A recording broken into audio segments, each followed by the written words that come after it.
days want to go. Stand openly? That would invite attack by these, what did the woman call them? These Ashaman. This could not be happening to her. Not to her. Before she realized what she was doing, she hurled the goblet across the room to shatter against a tapestry of flowers.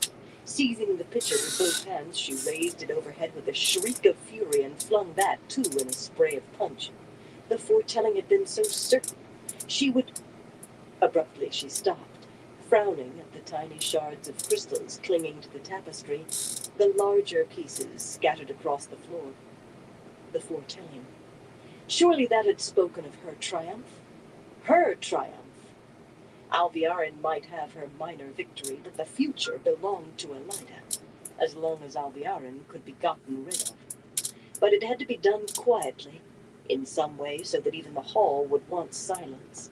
A way that would not point to Elida until it was too late, should Alviarin's sails gain wind. And suddenly the why came to her. Alviarin would not believe if she was told. No one would. Could Alviarin have seen her smile then, the woman's knees would have turned to jelly. Before she was done, Alviarin would envy Galena, alive or dead. Pausing in the hallway outside Elida's apartments, Alviarin studied her hands by the light of the stand lamps. They did not shake, which surprised her. She had expected the woman to fight harder, to resist longer, but it was begun and she had nothing to fear. Unless Elida learned that no fewer than 5 Ajas had passed mention of Althor to her in the last few days. The deposing of Kola Vair had sent every Aja's agent in Kyrian flying for a pen. No, if Elida did learn, she was safe enough, with the hold she had on the woman now, and with Messana as patron. Elida, though, was finished, whether she realized or not. Even if the Ashaman failed to trumpet their crushing of Tovain's expedition, and she was sure they would crush it after what Messana had told her of events of Dumai's rise, all the eyes and ears in Camelin too would gain wings once they learned. Lacking a miracle such as the rebels appearing at the gates, Elida would... Hey, OG, how you doing, bro? In any case, it had begun, and if she wished she knew what it was, just heating up my, heating me up a a dab real quick. How you Perhaps doing? she would wear the 7-striped stole herself when all was done. Heating me up a dab real quick. In the early morning sunlight streaming through her windows, Siain dipped the pen. But before she could write the next word, the door to the hall opened and the armor swept in. Siain's thick black eyebrows rose. She would have expected anyone else at all before Elida, perhaps not excluding Randall Thor himself. Still, she set the pen down and rose smoothly, pulling down the silver white sleeves she had pushed up to keep clear of the ink. She made the degree of curtsy proper to the Armelin seat from a sill in her own apartment.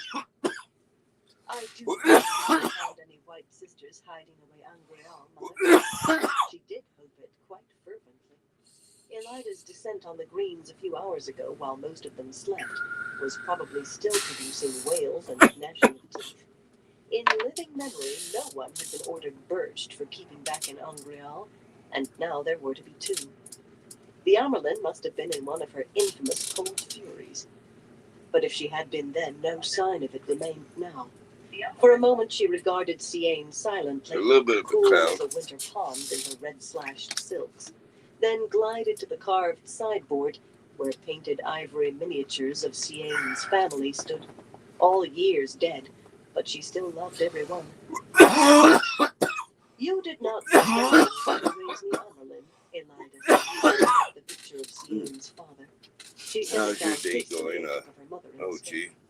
Or Siain's eyebrows almost rose again, but she tried to make it a rule not to let herself be surprised more than once in a day.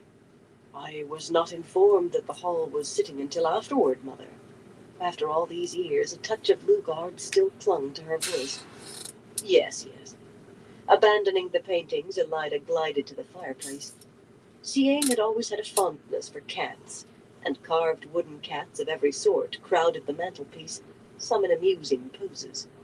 The Amerlin frowned at the display, then squeezed her eyes shut and gave her head a tiny shake. "But you remained," she said, turning quickly. "Every sitter who was not informed fled the tower and joined the rebels. Except you. Why?" Siain spread her hands. "What else could I do but stay, Mother? The tower must be whole. Whoever the Amelin," she added to herself. "And what's wrong with my cats, if I may Hey, ask?" just chilling. How you Not doing? that she ever would allow, of course. Sarayla Not Bagan much, had just been a fierce mistress of chilling. novices before being raised Amerlin's seat, the very year she herself earned Yeah. the shawl, and a fiercer Amerlin Their than feet, Elida could be with a sword. definitely good. Siain had the Because proprieties when driven it's into fresh her too like hard that, and too, deep it's from good, new then years to shift, leftover or any turkey's dislike even for the better woman too. before the stove. Make a What turkey did not happen sandwich later like on, like Amelin? a day or two. The tower must be whole, But Elida agreed, we're doing rubbing her hands together. a It turkey must be and whole. a ham. Now, why was she nervous? She had 99 And kinds of temper, all the hard ham as a knife and twice as is sharp, but going nervous the to- woman was not.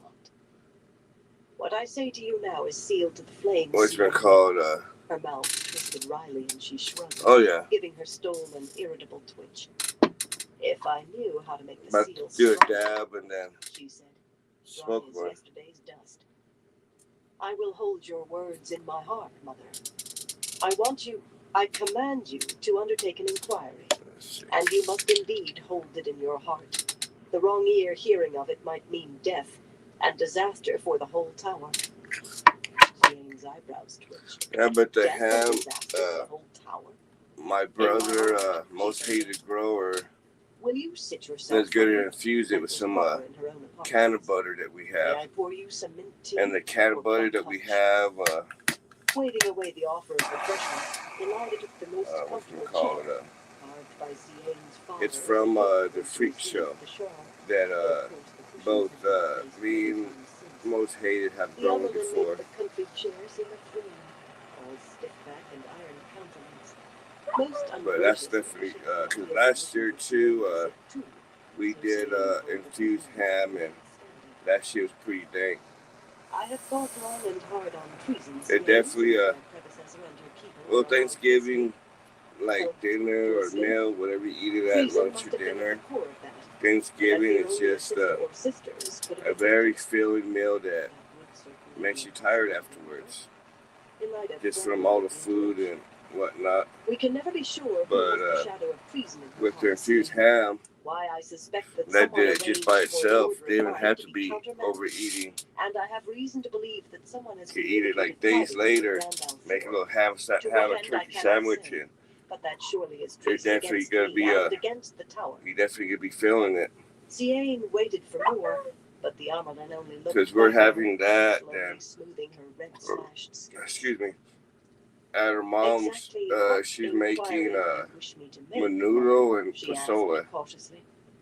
So it's be Elida pozole and bounded to her menudo feet. at my mom's, and I charge you ham to and follow the turkey stench over of here. treason, no matter where it leads or how high, even to the keeper herself. Yes, even to her. What you find, whoever it leads to, you will bring down the Amelin seat alone, Siain. No one else must know. Do you understand? Which, she thought, once Elida had departed even more swiftly than she had come, was about all she did understand. In order to think, she took the chair the Amelin had Take vacated, a drink and fists eat that up pressed again. beneath her chin in just the way her father had always sat thinking. Everything fell to logic, eventually. She would not have stood against Swan Sunshade had she proposed me and my the girl brother are as too. Amelin in the first place. We're But Mexican once it was Mexican done Indian. and all the forms were followed, We're well, half there's native and aiding half her Mexican. escape certainly had been treason. And No, but our mom every Amelin's order holiday she makes a menudo and probably pozole. communicating with Althor was At least for one of the holidays. depended on what was So this year it's with what intent. Thanksgiving, Finding who and change the Amelin's command would be difficult without knowing what command. for At this Christmas, late date, learning who might have helped Swan our escape moms stood could be about as making much chance of success as learning who might be riding homemade to Althor. tamales. So many pigeons So- go into and out of the tower coats every day. It's gonna be The time menudo the for sky seemed to be menudo and raining pozole for If Elida Thanksgiving knew then. more than she had said, she certainly got around the barn. I'm not sure what else they're doing for Christmas, but Treason the main thing they're doing is tamales. She had been nervous. And when our mom makes them, she makes them like big old thick ones too. Tell everything she knew or suspected, almost as though she was afraid to. What kind of treason would make Elida nervous or afraid? Death and disaster for the whole family. Like the pieces of a blacksmith's puzzle, all fell into place, and Ciene's eyebrows tried to climb onto her scalp. It fit. It all fit. She felt the blood draining from her face. Her hands and feet were suddenly... Right. Have a hangover, eat yourself a bowl of... She had said she would... I think menudo would do it better than pozole just because all the tripe that's in it. She only let herself be afraid when it was logical to be. And right then she was terrified. She could not face this. Just be that, just be lemons, just be under the circumstances. Usually when they make it, the menudo and whatnot, gathering herself took a little time. They usually everything with it, the lemons, the onions, the cilantro, whatever you want to throw it in it after you make the bowl. So quickly that she was past most before they could begin bow or curtsy. But that's there just seemed fewer sisters Wednesday. The early hour could account for. Many fewer. Yet if most were staying close to their quarters, definitely going to be the few she saw made eating a lot of food that day. Sisters swarmed along the just from hallways, faces eating all that. serenity, Me and my seemed to have steam brother, most here hated, and there, 2 or 3 eating at our mom's. with sharp What's our eyes moms and darting to aunts, see who but might be listening. our aunt's going Always 2 to or 3 of her the same kids, Ajahs. but she'll be Even our mom yesterday, there, she was so sure she had still seen women good sharing home cooked friendship food between and Ajahs. Whites were supposed to put emotion away entirely, but she had never seen the reason for blinding herself as some did. Suspicion made the air and the time. Not unfortunately, the Amelin had begun to take harsh measures, and the rumors about Logain had only exacerbated the situation, but this morning seemed worse than ever. Talene Minley came around the corner ahead of her, her shawl not just across her shoulders, but spread on her arms as though to display the green. For that matter, she realized that every female team this morning wore her shawl. Talene, golden-haired and statuesque and lovely, was the hose swamp, but she had come to the tower while Ciene was accepted. I'm looking forward to dented their long friendship. more of the tamales and the pozole at menudo. Today her friends stopped, watching her warily. So many sisters seemed to watch one another that way of late. Another time she would have stopped, but not with what made her head want to burst open like a spoiled melon. Talene was a friend, and she thought she could be sure of her, but thinking was not enough for this. Later, if possible, she would approach Talene. Hoping it would be possible, she hurried past with only a nod. In the Red Quarters, the mood was even worse, the air thicker. As with the other Ajahs, there were many more rooms than there were sisters to fill them now. That had been so long before the first rebel fled. But the Red was the largest of the Ajahs, and sisters filled the level still in use. Reds frequently wore their shawls when there was no need, but now every last woman sported her red fringe like a banner. Conversation stopped as Ciene approached, and cold eyes followed her in a bubble of icy silence. She felt an invader deep in enemy country as she crossed those peculiar floor tiles, white with the teardrop flame of Tar Valon in red. But then any part of the tower might be enemy country. Looking another way, those scarlet flames might be taken for red dragons' fangs. She had never believed those irrational tales about the Reds and false dragons, but why would none of them deny it? She had to ask directions. "I will not disturb her if she is busy," she said. "We were close friends once, and I would like us to be again. Now more than ever the Ajahs cannot afford to drift apart." All true, though the Ajahs seemed to be splitting apart rather than drifting, but the Domani woman listened with a face that could have been cast in copper. There were not many Domani Reds, and those few usually meaner than snakes caught in a fence. "I will show you, sitter," the woman said at last, and not very respectfully. She led the way, then watched while Siain knocked on the door, as though she could not be trusted here. The door was carved with the flame, too, lacquered the color of fresh blood. "Come," a brisk voice called from within. Siain opened the door, hoping she was right. "Siain!" Pevara exclaimed cheerfully. "What brings you here this morning? Come, shut the door and sit." It was as if all the years since they were novice and accepted together had melted away. Quite plump and not tall, in truth, for a Kandori she was short, Pevara was also quite pretty, with a merry twinkle in her dark eyes and a ready smile. It was sad that she had chosen red, no matter how good her reasons, because she still liked men. The red did attract women who were naturally suspicious of men, of course, but others chose it because the task of finding men who could channel was important. Whether they liked men or disliked them, or did not care one way or the other in the beginning, however, not many women could belong to the red for long without taking a jaundiced view of all men. Siain had reason to believe Pevara had served a penance shortly after attaining the shawl, for saying that she wished she had a warder. Since reaching the safer heights of the hall, she had openly said warders would make the Red Ajah's work easier.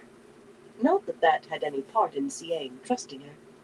Of all the sisters in the tower, though, Pevara How's was the your one night she was going sure so she far, could trust or with day, this. depending where y'all "I at? cannot tell you how happy I am to see you," Pevara said once they were Because ensconced for in me, armchairs, it's carved in the pretty spiral much of buffalo midnight, and candor 100 or a years little ago, bit past midnight. with delicate butterfly-painted cups of blueberry tea in hand. "I have often thought how I should go to you, but I admit to fearing what you would say after I gave you the cut direct so many years ago. Sworn on the blade, Siain, I'd not have done it, except Tessian Jorhald practically had me by the scruff of my neck, and I was too new to the shawl to have much backbone yet. Can you forgive me?" "Of course I can," Siain replied. "I understood." The Red firmly discouraged friendships outside the Ajah, quite firmly and quite efficiently. "We cannot go against our Ajahs when we are young, and later it is impossible to retrace our steps. 1,000 times I've remembered us whispering together after last. Oh, and the pranks. Do you recall when we dusted Sarancha's shift with powdered itch oak? But I'm ashamed to say it took being terrified out of my wits to stir my feet. I do want us to be friends again, but I need your help, too. You are the only one I'm sure I can trust." "Sarancha was a prig then and still is," Pevara laughed. "The Grey is a good place for her. But I can't believe you terrified at anything. Why, you never decided it was logical to be afraid until we were back in our beds. Short of a promise to stand in the hall without knowing what for, whatever help I can give is yours, Siain. What do you need?" Brought to the point, Siain hesitated, sipping her tea. Not that she had any doubts about Pevara, but pushing the words out of her mouth was difficult. "The Amerlin came to see me this morning," she said finally. "She instructed me to make an inquiry, sealed to the flame." Pevara frowned slightly, but she did not say that in that case Siain should not be speaking of it. Siain might have planned how to carry out most of their pranks as girls, but Pevara had been the one with the audacity to think most of them up, and she had provided most of the nerve to go through with them. She was very circumspect, but after a little thought it was clear to me what she wanted. "I am to hunt out—" At the last, courage failed her tongue. "Dark friends in the tower." Pevara's eyes, as dark as her own were blue, became stone and swept to the mantel above her fireplace, where miniatures of her own family made a precise line. They had all died while she was a novice. Parents, brothers and sisters, aunts, uncles, and all, in a quickly suppressed uprising who had become convinced the Dark One was about to break free. That was why Siain had been sure she could trust her. That was why Pevara had chosen red, though Siain still thought she could have done as well and been happier as a green, because she believed a red hunting men who could channel had the best chance of finding dark friends. She had been very good at it. That plump exterior covered a core of steel. and she possessed the courage to say calmly what Siain had been unable to bring herself to utter. The Black Ajah.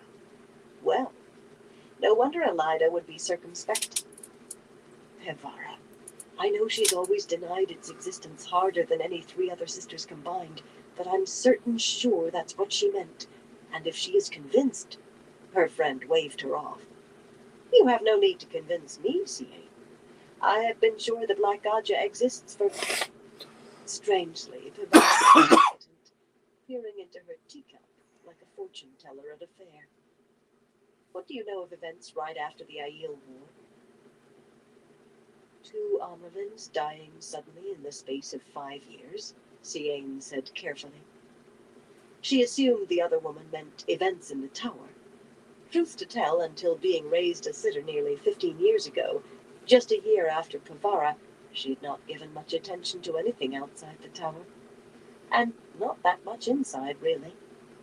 A great many sisters died in those years, as I recall. Do you mean to say you think the Black Ajah had a hand in that? There, she had said it, and the name had not burned her tongue. I don't know, Pevara said softly, shaking her head. You've done well to wrap yourself deep in philosophy. There were things done then and sealed to the flame. She drew a troubled breath. Siain did not press her. She herself had committed something akin to treason by breaking that same seal, and Pevara would have to decide on her own. Looking at reports will be safer than asking questions with no idea who we're really asking. Logically, a Black Sister must be able to lie despite the oaths. Otherwise, the Black Ajah would have been revealed long since. That name seemed to be coming more easily with use. If any sister wrote that she did one thing when we can prove she did another, then we have found a dark friend. Pevara nodded. Yes. Perhaps the Black Ajah has no hand in the rebellion, but I cannot think they would let this turmoil pass without taking advantage. We must look closely at this last year, I think. To that, Siain agreed reluctantly. There would be fewer pieces of paper to read and more questions to ask concerning recent months. Deciding who else to make part of the inquiry was even harder, especially after Pevara said, You were very brave coming to me, Siain. I've known dark friends to kill brothers, sisters, parents, to try hiding who they are and what they've done. I love you for it, but you were very brave indeed. Siain shivered as if a goose had walked on her grave. Had she wanted to be brave, she would have chosen green. She almost wished Elida had gone to someone else. There was no turning back now, though. Chapter 33. A Bath. The days after sending Perrin away seemed endless to Rand, and the nights longer. He retreated to his rooms and stayed there, telling the maidens to allow no one to enter. Only Nandera was allowed past the doors with the Gilded Sons, bringing his meals. The sinewy maiden would set down a covered tray and list those who had asked to see him, then give him a look of rebuke when he repeated that he would see no one. Often he heard disapproving comments from the maidens outside before she pulled the door shut behind her. He was intended to hear, else they would have used hand talk. But if they thought to chivvy him out by claiming that he was sulking, the maidens did not understand, and might not if he explained, if he could have brought himself to. He picked at the meals without appetite and tried to read, but his favorite books could divert him for only a few pages, even in the beginning. At least once every day, though he had promised himself he would not, he lifted the massive wardrobe of polished black wood and ivory in his bedchamber, floated it aside on flows of air, and carefully unraveled the traps he had set and the mask of mirrors that made the walls seem smooth, all inverted so no other eyes but his could see.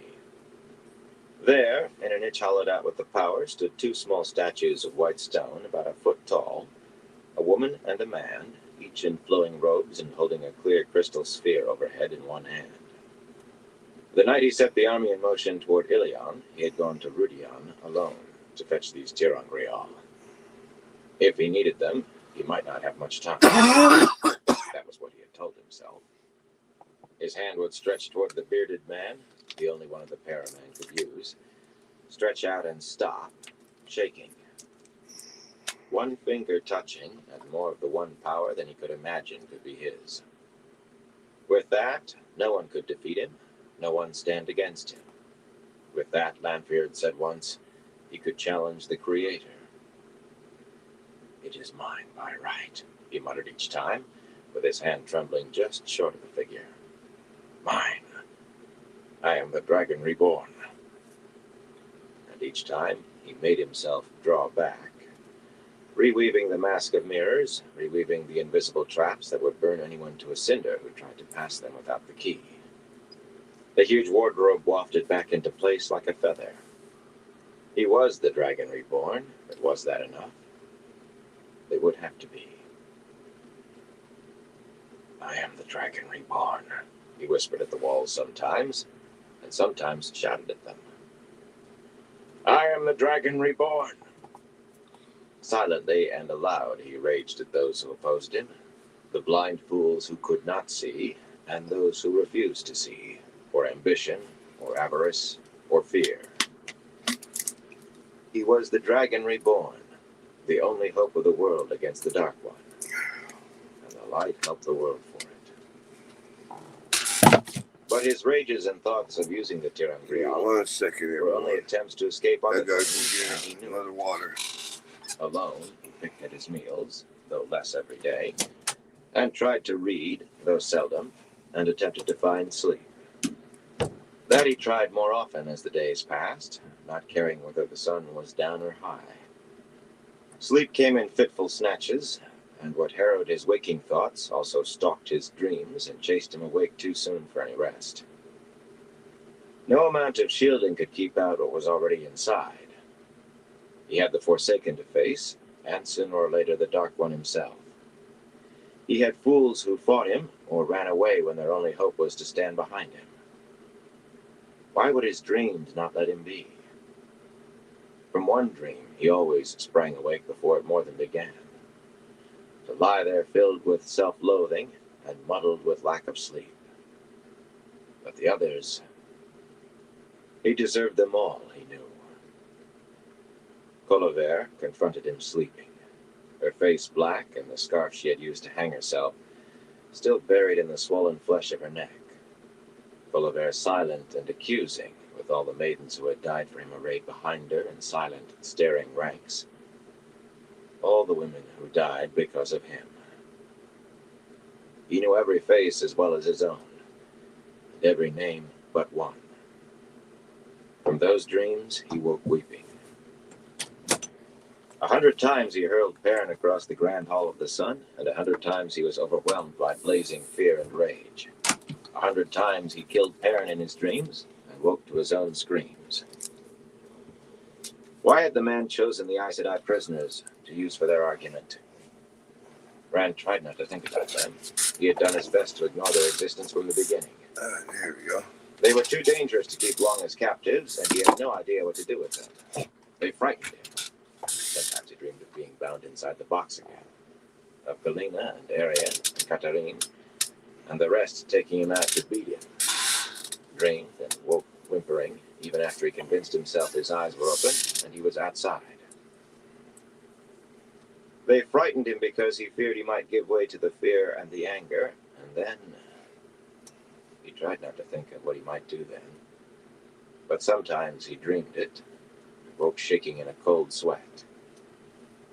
He would not do that. Whatever he had done, he would not do that. In dreams, he gathered the Ashaman to attack the White Tower and punish Elaida. He leaped from a gateway filled with righteous anger and Sayadine, and learned that Alviarin's letter had been a lie. Saw her stand alongside Elaida. Saw Egwene beside her too, and Nynaeve, and even Elaine. All with Aes Sedai faces, because he was too dangerous to let run free. He watched the Ashaman destroyed by women who had years of studying the one power behind them, not just a few months of harsh tutoring. From those dreams he could never wake until every man in a black coat was dead, and he stood alone to face the might of the Aes Sedai. Alone. Again and again, Cadsuane spoke those words about madmen hearing voices, till he flinched at them as at blows of a whip, flinched in his sleep when she appeared. In dreams and waking, he called to Lews Therin, shouted at him, screamed for him, and only silence answered. Alone. That small bundle of sensations and emotions in the back of his head, the sense of Alana's almost touch, slowly became a comfort. In many ways, that frightened him most of all. On the fourth morning, he woke groggily from a dream of the White Tower, flinging up a hand to shield grainy eyes from what he thought was a flare of Sayadar-wrought fire. Everyone got big plans for Dust Thanksgiving. motes sparkled in the sunlight streaming through the window to reach his bed, with its great square Eat blackwood something posts besides inlaid just with your ivory traditional wedges. turkey or ham. Every piece of furnishing in the room was polished blackwood Like and ivory, how me and my square brother are and doing, stark and heavy enough to having suit you. menudo and For a pozole at moment he lay our there, mom's. but if sleep returned, it would only bring another dream. I know a lot of people don't always like There, turkey and Sarah, whatnot. he thought without any hope of answer, and wearily pushed himself to his feet, tucking his wrinkled coat straight.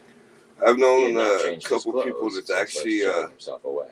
allergic to turkey. When he staggered into the anteroom, It's something at that's first he inside thought of he a was turkey dreaming that again. they're allergic The to. dream that always woke him straight off in shame and guilt and loathing.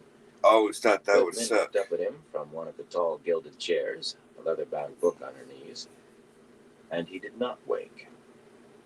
Dark ringlets framed her face, big dark eyes so intent he almost felt her touch.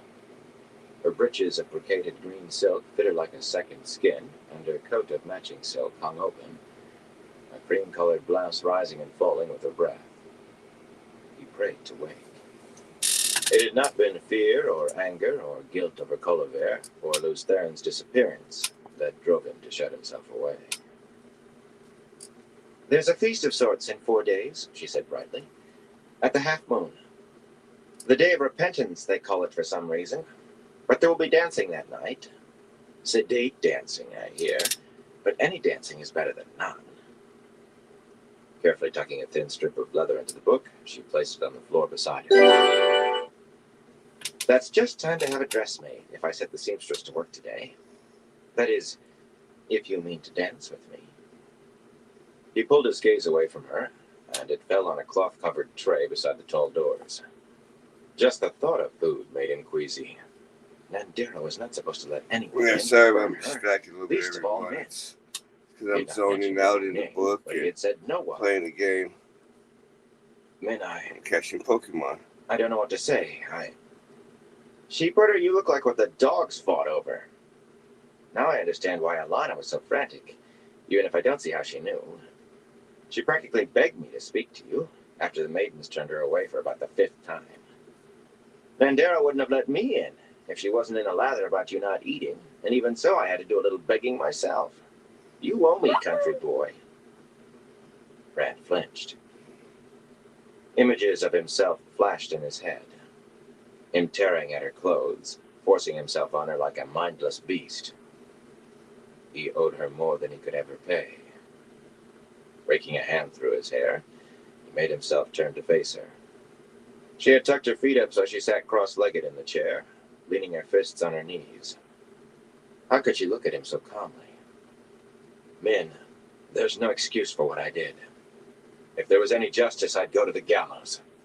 If I could, I'd put the rope around my neck myself. On oath I would." The words tasted bitter. He was the dragon reborn, and she would have to wait on justice until the last battle. What a fool he had been to want to live past Tarmangaten. He did not deserve to. "What are you talking about, sheepherder?" she said slowly. "I'm talking about what I did to you," he groaned. How could he have done that to anyone, but most of all to her? "Men, I know how hard it is for you to be in the same room with me." How could he recall the soft feel of her so, the silkiness of her skin, after he had torn her clothes off? "I never thought I was an animal, a monster." But he was. He loathed himself for what he had done, and loathed himself worse because he wanted to do it again. "The only excuse I have is madness. Cat Swain was right. I did hear voices. Luce Theron's voice, I thought. Can you? No. No, I have no right to ask you to forgive me. But you have to know how sorry I am, Min. He was sorry, and his hands ached to run down her bare back, over her hips. He was a monster. Bitterly sorry. At least know that. She sat there motionless, staring at him as if she never before had seen his like. Now she could stop pretending. Now she could say what she really thought of him, and however vile it was, it would not be half vile enough. So that's why you've been keeping me away, she said finally. You listen to me, you wooden-headed numbskull. I was ready to cry myself to dust because I'd seen one death too many. And you were about to do the same for the same reason. What we did, my innocent lamb, was comfort one another.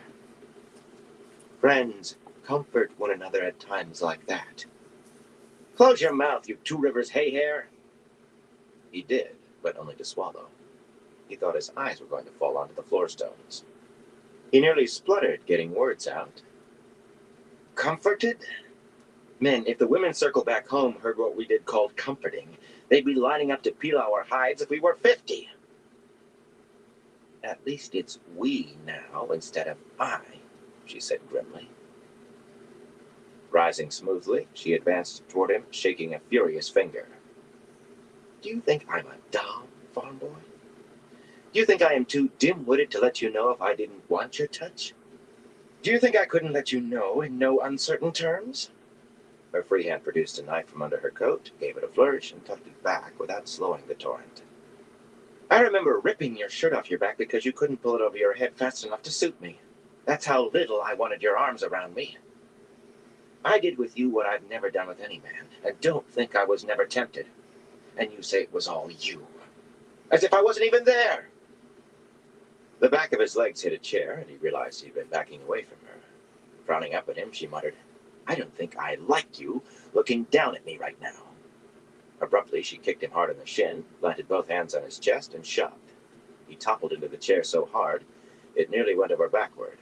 Ringlets swayed as she gave her head a toss and adjusted her brocaded coat.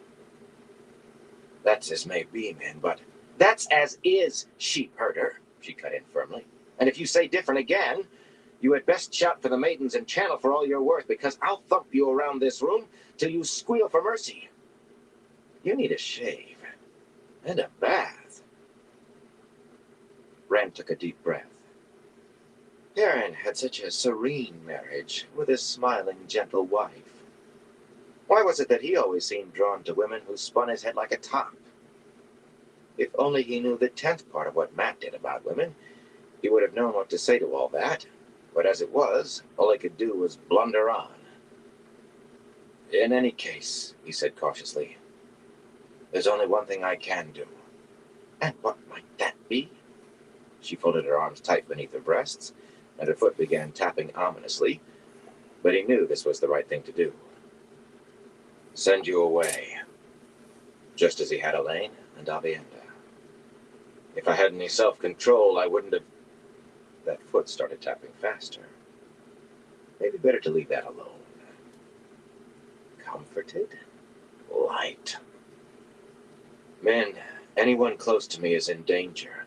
The Forsaken aren't the only ones who would harm somebody near me just on the chance it might harm me too. And now there's me as well. I can't control my temper anymore. Min, I nearly killed Perrin.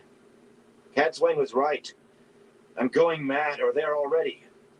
I have to send you away so you'll be safe.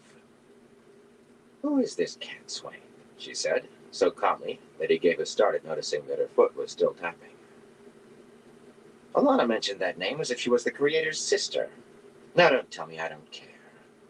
Not that she gave him one hair of a gap to tell anything. I don't care about Perrin either. You would hurt me as soon as him. I think that great public fight of yours was a fake, is what I think. I don't care about your temper, and I don't care whether you're mad.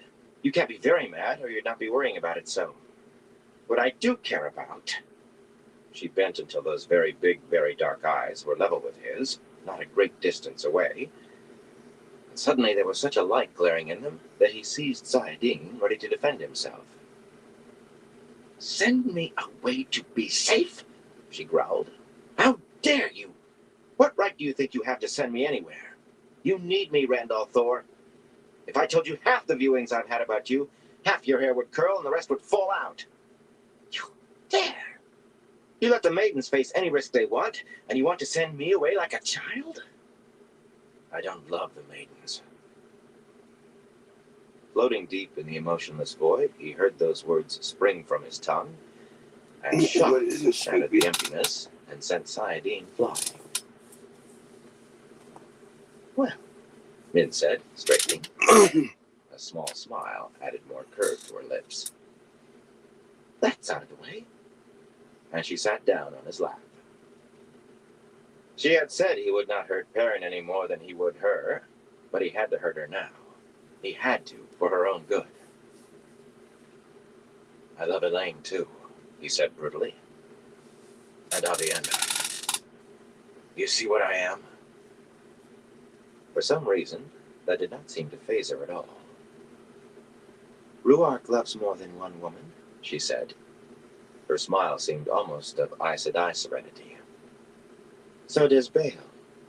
And I never noticed any Trollocs horns on either." "No, Rand. You love me, and you can't back out of that. I had to string you up on tenterhooks for what you put me through, but just so you'll know, I love you too." The smile faded in a frown of internal struggle, and finally she sighed. "Life would be a deal easier sometimes if my aunts hadn't brought me up to be fair," she muttered. "And to be fair, Rand, I have to tell you that Elaine loves you too. So does Aviendha. If both of Mandelaine's wives can love him, I suppose 3 women can manage to love you. But I'm here, and if you try to send me away, I'll tie myself to your leg." Her nose wrinkled. "Once you start bathing again, anyway. But I won't go no matter what." Just exactly like a top, his head spun. "You love me?" he said incredulously. "How do you know what Elaine feels? How do you know anything about Aviendha?" "Light. Mandelaine can do what he likes, Min. I'm not Aiel." He frowned. "What was that you said about telling me half of what you see? I thought you told me everything. And I am too sending you somewhere safe. And stop doing your nose like that. I don't smell." He jerked the hand he had been scratching with from under his coat. Her arched eyebrows spoke volumes, but of course her tongue had to have its bit too. "You dare take that tone? Like you don't believe it?" Suddenly her voice began to rise by the word, and she augured a finger against his chest as though she meant to drive it through him. "Do you think I'd go to bed with a man I did not love? Do you? Or maybe you think you aren't worth loving, is that it?" She made a sound like a stepped-on cat. "So I'm some little bit of fluff without a brain in her head, falling in love with a worthless lout, am I? You sit there gaping like a sick ox and slander my wits, my taste, my—" "If you don't quiet down and talk sense," he growled, "I swear I'll smack your bottom." That leaped out of nowhere, out of sleepless nights and confusion. But before he could begin to form an apology, she smiled. The woman smiled.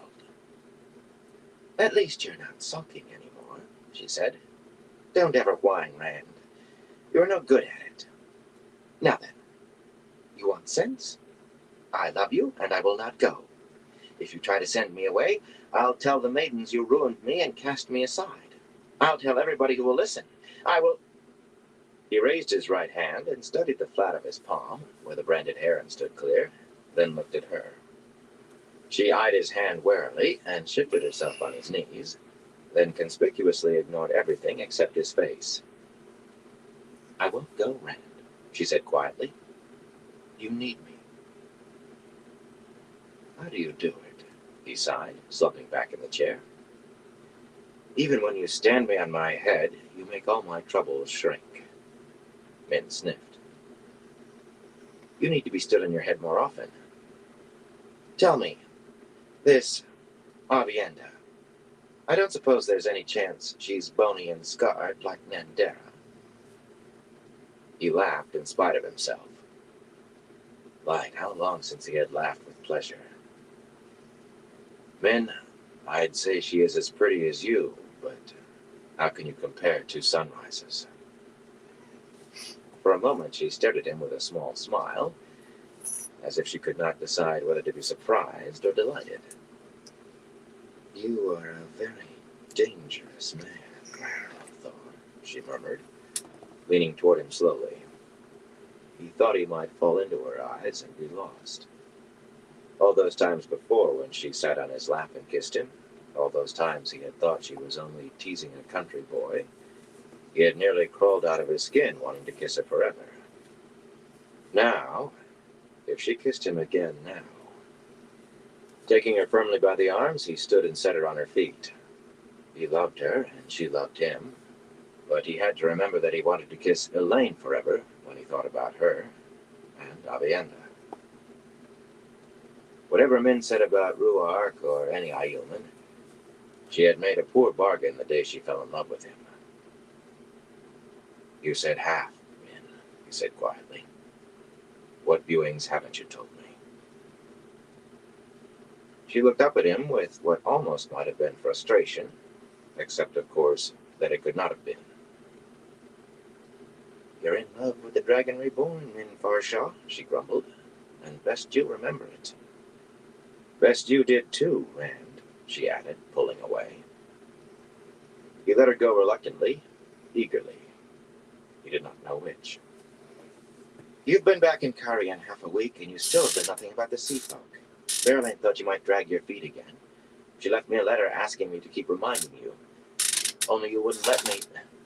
Well, never mind that.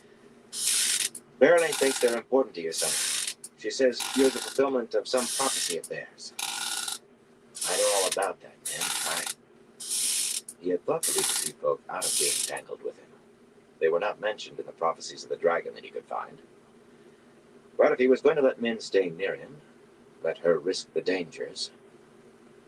She had won, he realized. He had watched Elaine walk away with his heart sinking, watched Avienda go with his stomach in knots. He could not do it again. Min stood there waiting. I'll go to their ship. I'll go today. The sea folk can kneel to the Dragon Reborn in all his splendor. I don't suppose there was ever any hope for anything else. Either they're mine or they're my enemies. That is how it always seems to be. Will you tell me about those viewings now? Rand, you should study what they're like before you... The viewings? She folded her arms and frowned up at him through her lashes. She chewed her lip and frowned at the door.